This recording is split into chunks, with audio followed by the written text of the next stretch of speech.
नमस्कार मित्रांनो. तर आता काय आहे की आता ज्वारी काढाय सुरू आहे आणि जे आम्हाला गायरान भेटलेलं आहे त्या गायरानामध्ये ज्वारी आम्ही लावलेली आहे. 1.5 एकर गायरान आहे. मग त्या गायरानमध्ये ज्वारी लावलेली आहे. तर ती आता आम्ही ज्वारी काढायला लागलो आणि ज्वारी काढायला दिली आहे. आता 4 दिवस झालं ज्वारी काढतो. आई एकटीच आहे खोडायला पण, आणि बारका भाऊ आणि मी आणि एक आमच्या चुलत भावाचा एक मुलगा, ती एक आम्ही तिघजण मिळून उपटीत आहोत ज्वारी. 4 दिवस झालं उपटीत आहोत. एकदम दाट ज्वारी आहे.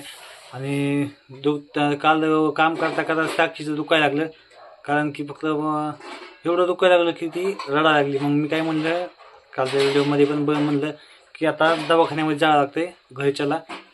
मग घरी आलो तर आम्ही मग साक्षीला आणलं चलवीत. मग साक्षीला दुखत होतं, अजून कंबर दुखारी म्हणत होती आणि हे थोडं पोट दुखत होतं म्हणली. मग वाटलं की आता डिलिव्हरीची तारीख पण जवळ आली.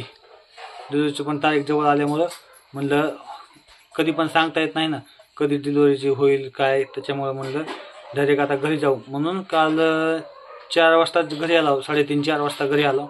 म्हणलं आज जर म्हणजे काय झालं तर दवाखान्यात पण न्यायचं कळायचं नाही काय नाही, म्हणून डायरेक्ट घरी आलो आम्ही. आईला म्हणलं चल आई. मग आईला म्हणलं जास्त जर दुखायला लागलं तर डायरेक्ट दवाखान्यामध्ये नाही येईल, उगाच कशाला म्हणलं आपण बसतात इथंच रानामध्ये, इथं आपल्याला जर उशीर झाला तर मग पुन्हा कसं होईल, एकदा दुखायला लागलं साक्षीचं तर. त्याच्यामुळे मग मी घेऊन साक्षीला आणि आईला आम्ही बारका भाऊ सगळे घरी आलो 3:30 वाजता ते 4 वाजता. मग पुन्हा जास्त दुखत दुखायला लागलं. मग थोड्या वेळा फिरायला लावलं आई नाही. मग थोड्या वेळा कमी झालं म्हणली साक्षी. मग कमी झालं की म्हणलं आता काय हे नाही घाबरायचं काम. म्हणलं आता दुखायला लागलं की डायरेक्टच गाडीवाल्याला फोन लावायचा आणि साक्षीला न्यायचे दवाखान्यात. ही म्हणजे आमच्या डोक्यामध्ये होतं की जास्त दुखायला लागलं, आता तारीख बी जवळ आलेली आहे. म्हणलं कधी होईल डिलिव्हरी सांगता येत नाही, त्याच्यामुळं म्हणलं तारीख आली जवळ डायरेक्ट आता दवाखान्यामध्ये जावं लागेल. त्याच्यामुळं आम्ही डायरेक्ट घरी आलो. आणि काल दुखत पण मग म्हणलं आज तर दुखल, त्याच्यामुळं मग म्हणलं साक्षीला दुखतंय का नाही विचार आहे. साक्षी सांग, म्हणजे आता काल दुखलं ना, आज दुखायला गेलं नाही? आज दुखायला, पण काल लय दुखत होतं. आज नाही ना कालच्या एवढं? कालचं नाही आज. हा, काल अचानकच दुखायला कंबर. आणि तिला सांगितलं पण, म्हणजे आई पण म्हणली, मी पण म्हणलो काहीच करू नको, तुला काम पण करू नको तुम्ही पण. आणि खरंच तिला काय काम पण नाही लावलं. पण ती मोहरीची झाडं होते ह्याच्यामध्ये ज्वारीमध्ये, त्याच्यामध्ये तुला कोणी सांगितलं होतं? तुला किती वेळा सांगतोय, काय ऐकत नाही तू. ज्वारीची झाडं काय करते, काम हिला पण म्हणजे काम करू वाटतंय. ज्वारीची झाडं जायली आणि ज्वारीची झाडं मी पण काढून दिलं होतं मोहरीची झाडं. तेव्हा मोहरीच्या झाडाच्या नादानं ती बडवायला लागली, मोहरी नेऊन तिकडं झाडाखाली. आणि अजून ती संपली पण अजून यायला लागली आणि डबल बडवायला लागली. पुन्हा मला म्हणाली काढून द्या. मग त्याच्यामुळे मी तिला काय काम बी करू नको. आई पण म्हणजे होचकली थोडी, बोलली. आई म्हणली काय बंद आहे का तुला मोहरीचं हे करण्यावर. आता गप्प बसली होती, डबल पुन्हा मोहऱ्या घेऊन बसली होती. तर घेऊन बसल्या लागली रडायला. आणि जवळ बी तारीख आली, त्याच्यामुळं तारीख सांगितलेली 5 तारीख ते. आता मी 5 तारखेला 6 वाजता, म्हणजे आता 6-7 वाजता मी व्हिडिओ बनवतोय.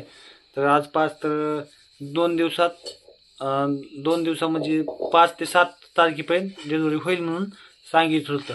आणि आता 5 तारखेला तर 9 महिने कंप्लीट झाले. तर आता फक्त 9 दिवस राहिलेले आहेत वरी.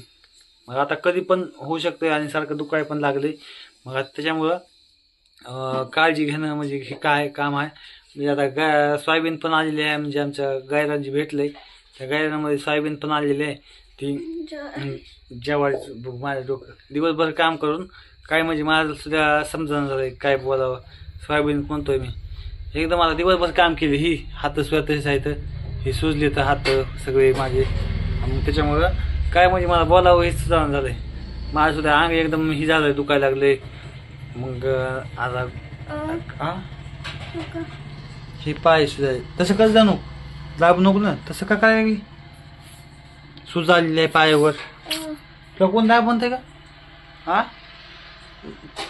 एकदम आता ही झालंय. आणि हिची काळजी पण आता करणं म्हणजे आवश्यक आहे. म्हणून हिला आता उद्यापासून रानामध्ये पण न्यायचं नाही, काय नाही. उगाच कसं असतंय रानामध्ये नेल्यावर तिकडं जर काय झालं दवाखान्यामध्ये दुखायला लागले काय, मग पुन्हा काही कळायचे नाही म्हणून तिला घरीच होतो आणि आईला पण घरीच होणार आहे. मी आता 2-3 दिवस म्हणजे ज्वारी राहूला काढायची, थोडी राहिली ज्वारी पण काढायची. आम्ही काढली 3-4 दिवस झाले काढत होतो. हळूहळू काढली. आता डिलिव्हरी होईपर्यंत ह्याची काळजी घेणं म्हणजे आवश्यकच आहे. ह्याच्यापाशी थांबाच लागते. म्हणजे थोडं पण दुखायला लागले तर दवाखान्यात जाणं हे गरजेचं आहे. माझं एकदम अवतार बेकार, अंग पण दुखायला लागले. तिला काय करू नको म्हणतो तर आमच्या मागं येते. सावलीला बस म्हणतोय, आई म्हणते सारखं सावलीला बस, मग फिरू नको इकडं तिकडं. पण ती पोरगी ऐकायला तयार नाही. म्हणते मला काय करमतं का एकटीला. तर सावलीचं झाड आहे बोरीचं, त्याच्या खाली बसायचं. मोबाईल दिलता तिच्याकडे बघायला, म्हटलं मोबाईल घेऊन बघत बस. म्हणते नाही मला एकटीला करमत नाही. तर मग आमच्या तिकडे महाग येते ती मोहरीची झाडं हुडकीत बरीच बसती. त्याच्यामुळे हे असं उगच. आणि पुन्हा एखाद्या वेळेस जर मोहरीच्या झाडामध्ये हे त्या ज्वारीच्या झाडामध्ये हे जर काय होईल काय त्या ज्वारीच्या मध्ये जर अटकून जर पडली तर आहे का नाही, पोटावर बिटावर जर पडली तर बघू पुन्हा काय एक इकडे निस्तारता जीव ही व्हायला लागला. आमचं साहेब ते ज्वारी काढायचं ही व्हायला लागले आणि हे तिसरंच व्हायचं. मग त्याच्यामुळे तिला मग आई पण सांगायली, मी पण सांगतो, पण ऐकण्यावर काही लक्ष नाही. आणि आता डिलिव्हरीची तारीख जवळ आली.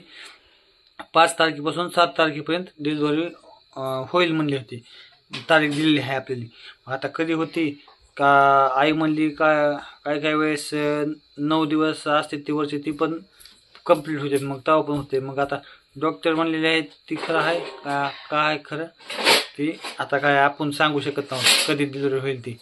डॉक्टरने तर सांगितलेले, डॉक्टर साहेबांनी जे सांगितले त्याच्यावर फक्त आपण विश्वास ठेवलेला आहे.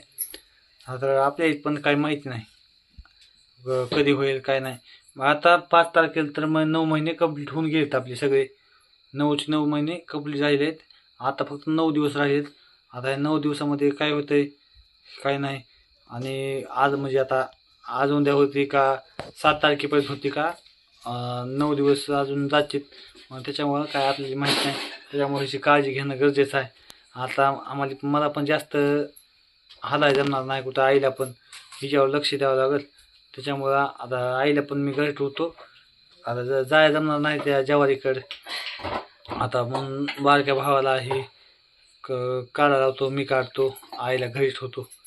आणि दुखायला लागलं की आईला म्हणतो फोन लाव, म्हणजे मी येतो दुखायला. आता कधी पण दुखू शकते, डिलिव्हरीचा वेळ आहे. त्याच्यामुळे म्हणलं आता पण बारका भाऊ ही पण तिकडे ज्वारीकडे गेले झोपायला. हे बारका चुलत भावाचा मुलगा आणि बारका भाऊ ज्वारीकडे, तिकडे ज्वारी उघडीच आहे रानामध्ये म्हणून झोपायला गेलेत. तेवढी ज्वारी आहे अर्धा-पाऊण एकरमधली. ते पण निम्मी तर ज्वारी मला कणसच नाही झालेली आणि निम्मे तर सगळे फेल गेले. तर निम्मे चाळी चांगली जरा बरी. तेवढी पण जर काय झालं डुकरं यायचे तर राहणार हिंडतेत, ती जर ही झालं तर मग आपल्याला तेवढी पण खायला भेटायची नाही. तेवढी जाते 2-4 महिने, निघते 2-4 कट्टे. ती पण राहणं आपलं नाही अजून, आपल्याला काय नावावर बिवावर काय नाही. आपली फक्त भेटलेलं आहे, आपण करून खातो, काय होतं काय नाही. मग आता बघतो इथं तसं ही करायचं नाही का, चलायचं थोडं. हिला किती पण वेळ सांगतो पण ही थोड्या गोष्टीला रडती. त्याच्यामुळं आता जेवता आम्ही पण माझं पण लय अवसर बेकार झाला. तोंड हातपाय सुद्धा धुतलेले नाहीत. आता तोंड हातपाय धुतो आणि जेवण ही करून आता झोपावं लागेल. तर बाय मित्रांनो, जेवण करा तुम्ही पण सगळे, यूट्यूब फॅमिली आपली सगळे जेवण करा. Bye bye.